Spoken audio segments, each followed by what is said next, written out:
Yes, you are! Stuck in this house.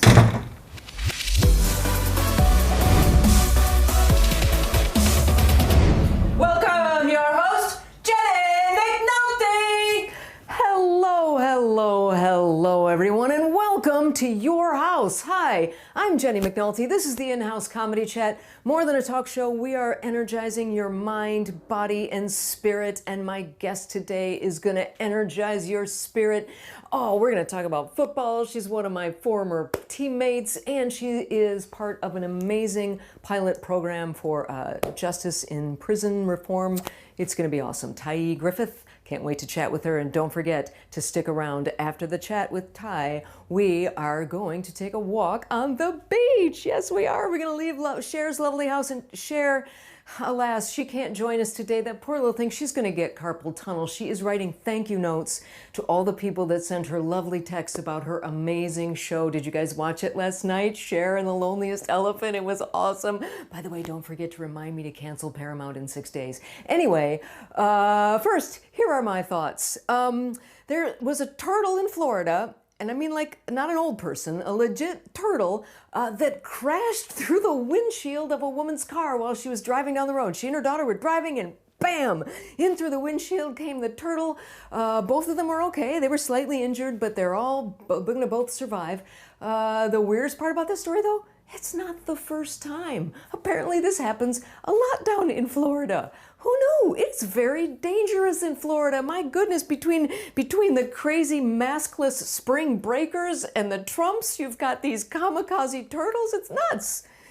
But alas, way down at the end of Florida in Key West, there's a happy turtle story. In honor of Earth Day, they released a turtle that they had rescued. Now, this little guy, they thought actually he was going to die. He lost his right front flipper. He was all beaten up. They had to give him a total blood transfusion. They gave him special food, and they got him all ready to go, and they released the little one-flippered miracle on Earth Day, where he proceeded to just swim in circles. Because he only had one flipper? Oh, wait, I know you're laughing at that one. Oh, my. And finally, in a news that's going to make you want to crawl into a shell, Governor Newsom here in California is, the people are trying to recall him. They were mad because he shut down the state. Not to mention Los Angeles has the lowest rate of infection in the country right now, just saying. But at any rate, people are mad at Gavin Newsom and they want to recall him. And Caitlyn Jenner announced she is going to run for governor should they do that recall. Okay, you know, my opinion, but I don't think Caitlyn Jenner is a good representative of the trans community, much less the state of California. I think she is a self-loathing, Trump-supporting Republican. It's just, no, it's just, but you know what it is? Do you know who I think is behind this campaign? Gavin Newsom. Although I shouldn't laugh, because I also never thought Arnold Schwarzenegger would be governor. I never thought Hulk Hogan would be governor. Certainly never thought Trump would be president. Oh, but I tell you what, if Caitlyn Jenner wins governor here in California, I am going to go move to Florida and risk the kamikaze turtles. It'd be too much for me. Hopefully that won't happen. My guest today, as I said, is the founding manager of an amazing program called the Justice Education Initiative. It's wonderful. We're going to find out all about that. But something else that I happen to think is super wonderful about my guest is she's an awesome football player. Our wonderful new sideline reporter, Brianne Ingram, this season for the Bobcats, has been doing some player profiles. So here's a little clip of the player profile for Tyee Griffith. Check it out.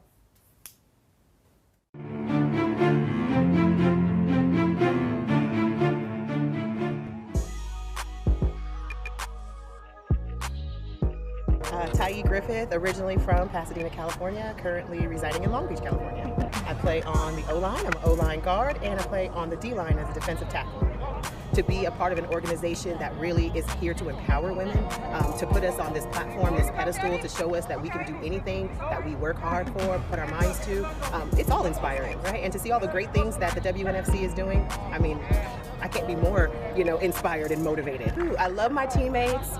I just love coming together out on the field. I love working hard together. We sweat together. We sometimes cry together. But really, I just think I love the camaraderie. Ooh, to win. My goal for the upcoming season is to win. We didn't get to play last year, and so I'm just bringing all the toughness that I had from last year and that eagerness to get out and play, and I'm bringing it to the field this year. Welcome, Tyee Griffith. Hey, Ty, how are you? I am amazing. How are you? I am doing well. I'm so excited to see you. God, I went to your scrimmage last weekend. You guys looked so good. Thanks for showing. I truly miss seeing you out there on the field. Yeah, it's always good for a laugh, me out there on the field. I think I'm much better up in the booth now. But you guys, there's kind of a big turnaround. You have the coaching situation has changed. You lost some players. You got some great rookies. What do you think of the team this year? I think the team is amazing. You said it spot on. We have some amazing new rookies that, are really going to surprise folks. Yeah. You guys, the chemistry out there seemed a little bit different too. I don't know. It just seemed good. What do you think is behind that? I think it's just people showing up with the right attitude, the right intentions, wanting to be a cohesive unit, really buying into the fact that we're a team, we're a family. And so I think, the camaraderie that we have on the field, I think it just shines through and people can really see that. Yeah. You, what about your game? How do you feel? This is your 8th season now? This is my 8th season. And I feel really good, knowing that I'm going to be on both sides of the ball, offense and defense. I'm just trying to make sure I keep my wind up and take care of myself.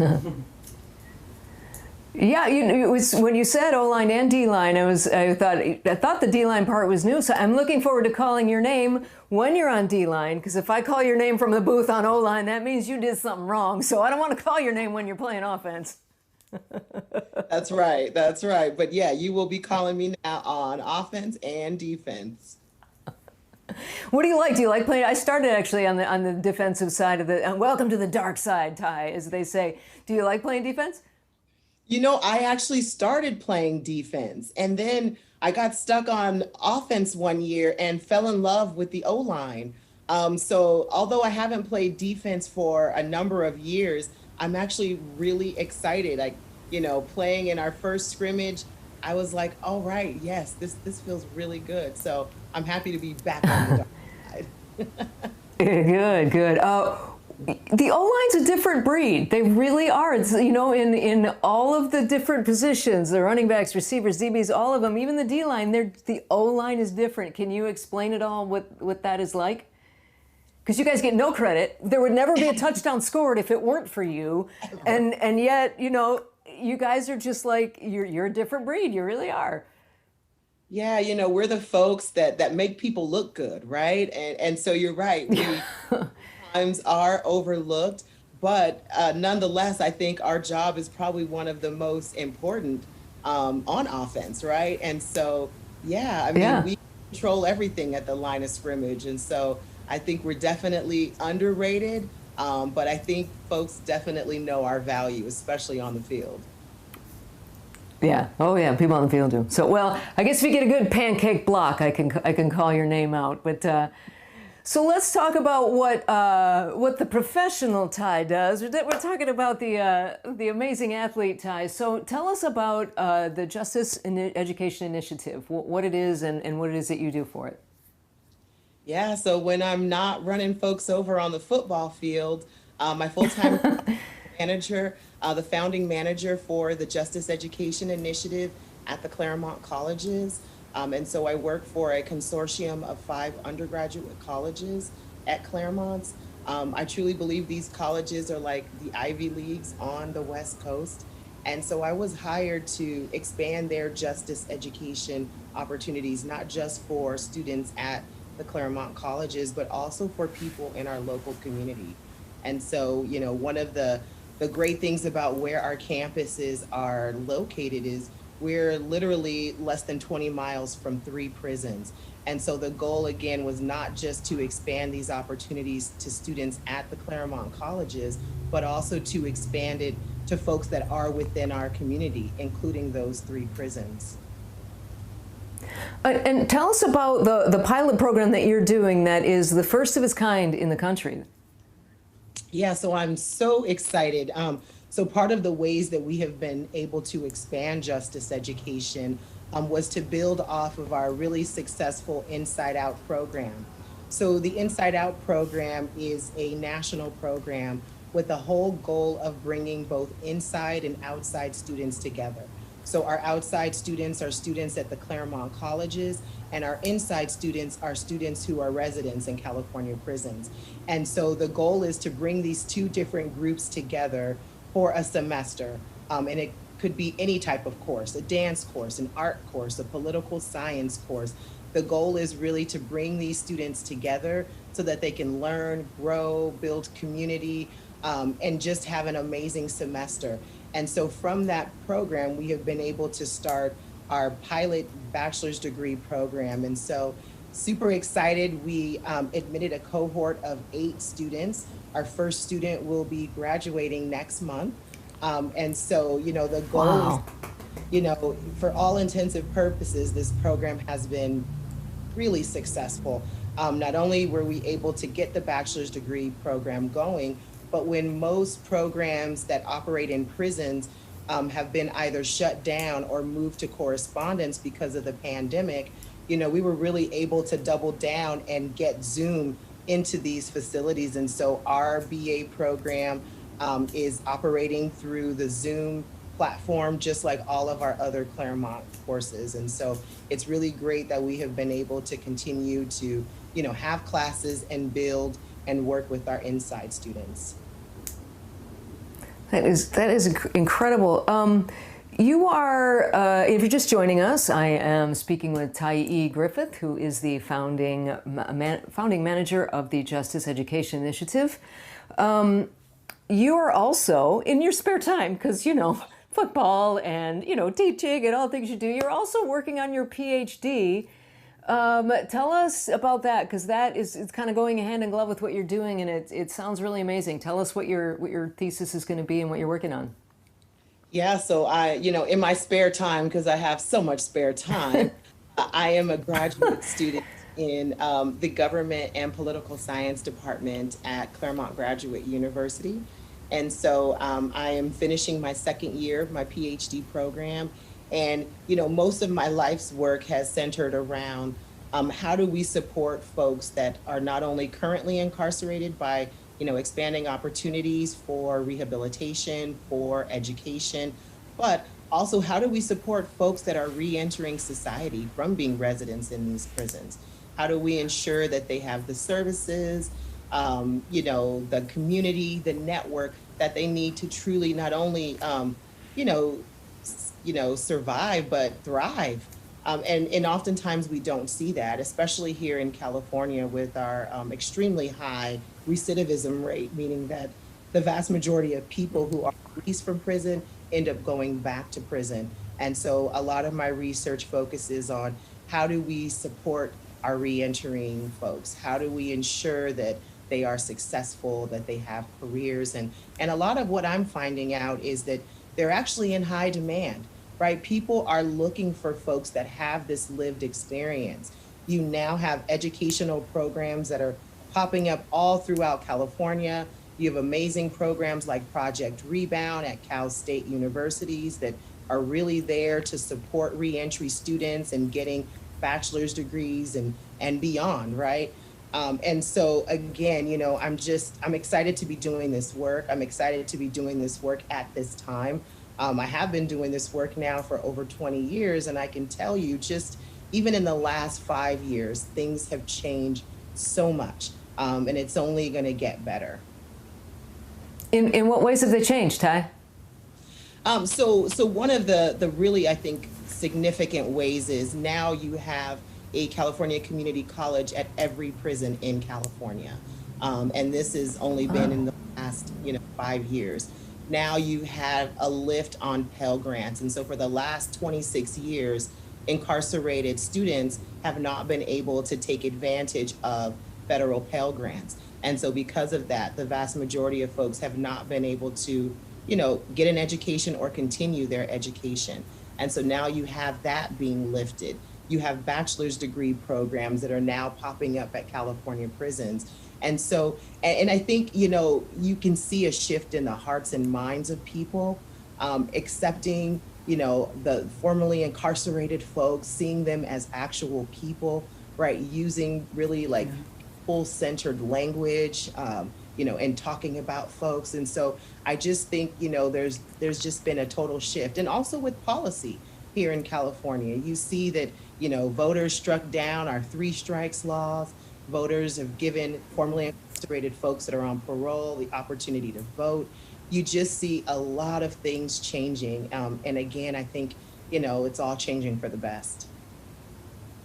And in no small part to folks like you that are doing what you're doing. So, when I watched Bree's little clip of you, there was a part on there where she asked you about your favorite quote. I want to show that really quick to the people out there. A million miles starts with one step, and I know I butchered that quote, but to me it's powerful because oftentimes when we think about the things that we want to accomplish in life and we look at it in its totality, it seems humongous, right? Like a journey of 1,000 miles. But if we just begin taking first step, second step towards those goals and that journey, and on that journey, it doesn't seem so bad. That is an awesome quote. I too like that. But it sort of speaks to your own personal journey. Tell us a little bit about that, because it's really very impressive. Thanks. Yeah, my personal journey, I grew up in a rough neighborhood. I came from a community where, unfortunately, I didn't know anyone that had gone to college. I spent most of my childhood driving up and down California, visiting family members and friends that were incarcerated with my mother. And so for me, I think because of the things that I saw growing up, I started out on that wrong path of fighting and going to juvenile hall. I got pregnant at 14. I dropped out of high school. And so, once I had my daughter, I think for me, that was just that eye-opening experience that I think I've heard so many people talk about that makes you just want something more out of life. And so for me, my daughter really just motivated me to turn things around, to invest more in myself and my family. And so that led me to the community college, where I was able to get a couple of associate's degrees. And it's so crazy because for me, I think I had these wild notions of who college was for growing up. And I just didn't ever think that it was people like me, or people that look like me, or people that came from my background. Just by even taking that very first college course that I took, after taking the assessment test and placing in lowest level English, lowest level math, and feeling really discouraged by that, just saying, you know what, I'm just gonna take one class and let's see how it goes. I took that first English class and I got an A. Then the next semester I took 2 classes. And then before I knew it, I was a full-time student, and I was doing things that I never imagined that I would be able to do. Was able to finish and transfer, get my bachelor's degree in sociology. I went on to get a master's degree in public policy, public administration. And now here I am, that final ring trying to get my PhD and become a doctor. But, it really is about that journey of, 1,000 or 1,000,000 miles. And it just takes that first step, right? And believing in yourself and stepping outside of your comfort zone. And I haven't looked back since. I've just been going. And so, for me, I tell people, no matter what your background is, no matter, who your parents are, no matter where you came from, you can do anything you want to do, right? It's your opportunities and your powers are limitless. If you put your mind to it.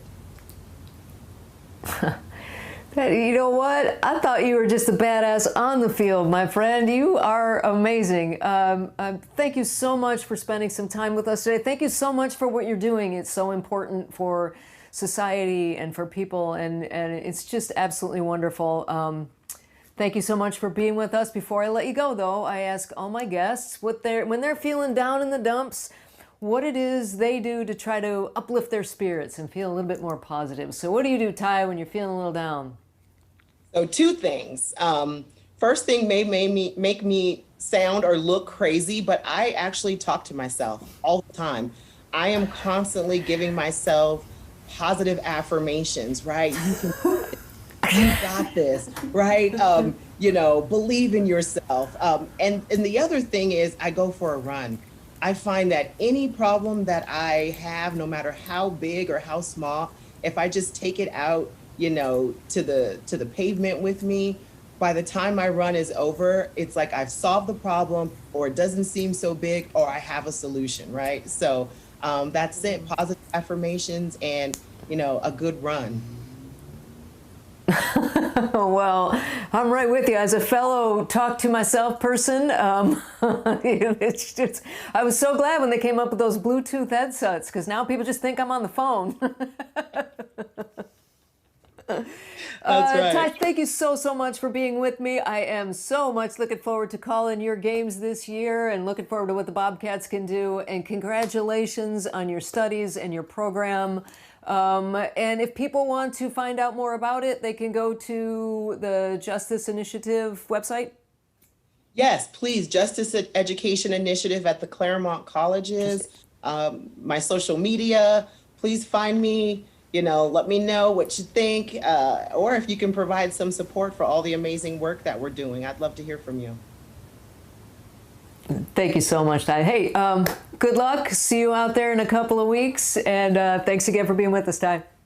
Thanks a lot. Bye. Bye. All right, everyone. Are you inspired now? Well, I'm going to give you just a little bit more inspiration. For some reason, turtles are the theme of the day. Who knew? Maybe it has something to do with 420. I don't know. But while you're putting your shoes on, because we're going to go take a walk on the beach and celebrate the little guy, I want you to check this video out about a truly spunky little guy.